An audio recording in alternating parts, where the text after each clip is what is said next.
Hai, saya Gana, Prodi Aquacultur 2018. Di sini saya akan mereview sedikit tentang praktikum parasitologi ikan. Dalam praktikum ini, saya telah mempelajari beberapa teknik pengamatan dan spesies parasit mulai dari morfologi, siklus hidup, predileksi, dan inang dari parasit yang menginfeksi ikan maupun udang. Parasit sendiri dibagi menjadi dua, yaitu endoparasit dan ektoparasit. Endoparasit adalah mikroorganisme yang hidup atau menyerang di dalam tubuh ikan, seperti saluran pencernaan, darah, dan organ-organ penting lainnya. Sedangkan pada ektoparasit adalah mikroorganisme yang hidup atau menyerang pada bagian permukaan tubuh ikan, seperti sisik, sirip, dan insang. Dalam metode pengamatan yang saya dapat dari praktikum ini, menggunakan metode native atau metode secara langsung, di mana dilakukan pengerokan langsung atau scraping pada spesimen yang terkena infestasi parasit dan diamati di bawah mikroskop. Dan juga biasanya metode ini ditujukan untuk ektoparasit. Kemudian untuk endoparasit, pengamatan dapat menggunakan dua metode, yaitu metode langsung dan metode pengendapan dan pengapungan. Dalam menggunakan metode langsung dapat dilakukan di dua tempat, yakni pada saluran darah dan saluran pencernaan. Pengamatan pada saluran darah dapat dilakukan dengan cara mengambil sampel darah menggunakan squid atau suntik dan diamati di bawah mikroskop. Sedangkan pada saluran pencernaan bisa dengan cara mengambil feses pada inang kemudian diamati di bawah mikroskop. Selanjutnya, saya akan menjelaskan beberapa spesies parasit yang menyerang pada ikan dan udang. Sebelum itu, berikut ini adalah contoh spesies yang ditemukan saat praktikum. Mari kita bahas lebih rinci lagi. Yang pertama ada film protozoa. Protozoa merupakan film dari hewan bersel tunggal yang dapat melakukan reproduksi secara seksual maupun aseksual.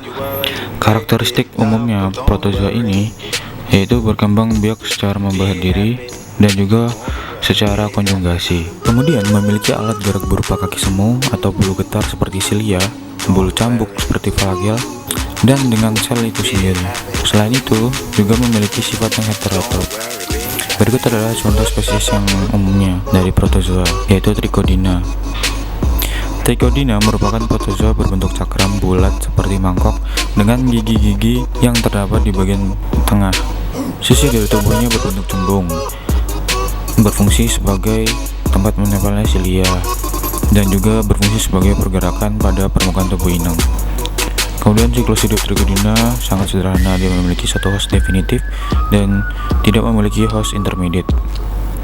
Predileksi inang dari Trichodina biasanya terdapat pada permukaan tubuh seperti sirip dan insang ikan. Kemudian contoh inang yang terinfestasi dari Trichodina biasanya seperti ikan mujair dan ikan nila. Kemudian yang kedua yaitu film Acanthocephala.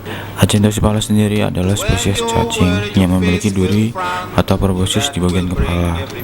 Karakteristik umum dari Acanthocephala seperti tidak memiliki sistem pencernaan, kemudian mempunyai duri di bagian kepala yang bisa disebut dengan proboscis, dan memiliki bentuk tubuh yang bilateral simetris. Contoh spesies umumnya seperti Echinorhynchus salmonis. Morfologi dari Echinorhynchus salmonis yaitu memiliki bentuk tubuh dewasa yang panjang dan terdiri atas anterior proboscis yang pendek dan leher serta badan. Memiliki panjang tubuh umumnya 0,5 mm. Kemudian duri yang terdapat pada proboscis merupakan senjata yang berfungsi untuk menempel pada inangnya. Siklus hidup dari Echinorhynchus salmonis, jika telur dimakan antropoda, maka larva akan keluar dari cangkang dan menembus dinding usus inang perantara untuk kemudian menetap di dalam hemozoel. Kemudian inang definitif ikan, burung atau mamalia karnivora memakan antropoda yang mengandung larva, maka cacing tersebut akan menempel pada dinding usus dan kemudian akan menjadi dewasa. Predileksi inang dari Echinorhynchus biasanya terdapat pada usus ikan seperti contohnya inang antaranya seperti Monoperia affinis dan inang definitiva seperti Coregeus laverautus. Yang ketiga ada filum Platyhelminthes.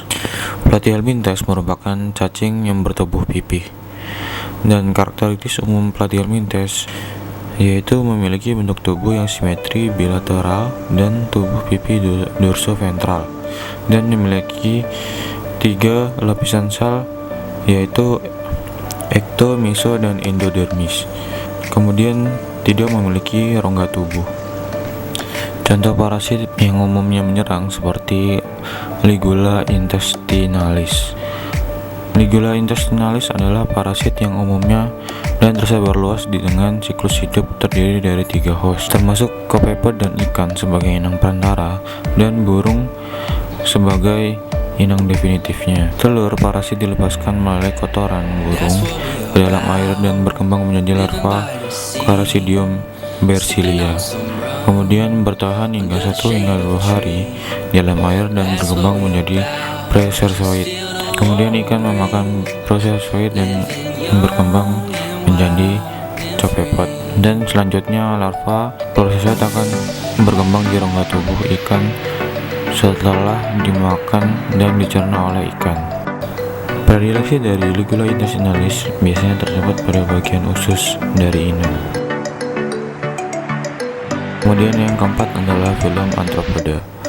Arthropoda sendiri adalah hewan yang memiliki tubuh berus-ruas atau bersegmen, dan karakteristik umumnya yaitu memiliki badan yang berus yang mempunyai banyak kaki. Kemudian tubuh terbagi menjadi 3 segmen utama, diantaranya kepala, dada, serta perut. Kemudian memiliki eksoskeleton yang berfungsi sebagai pelindung atau juga kerangka luar tubuh yang terbuat dari zat kitin. Contoh parasit dari filum Arthropoda umumnya adalah Argulus japonicus, di mana Argulus japonicus memiliki saklar yang berfungsi sebagai penempel utama pada inang. Kemudian memiliki proboscis yang digunakan untuk melukai dan menghisap sari makanan dari inang. Kemudian Argulus japonicus memiliki antena yang terdiri dari 2 segmen yang dilengkapi dengan spina posterior. Kemudian siklus hidup dari Argulus japonicus dimulai dari stadia telur, umumnya menempel pada substrat keras seperti batu.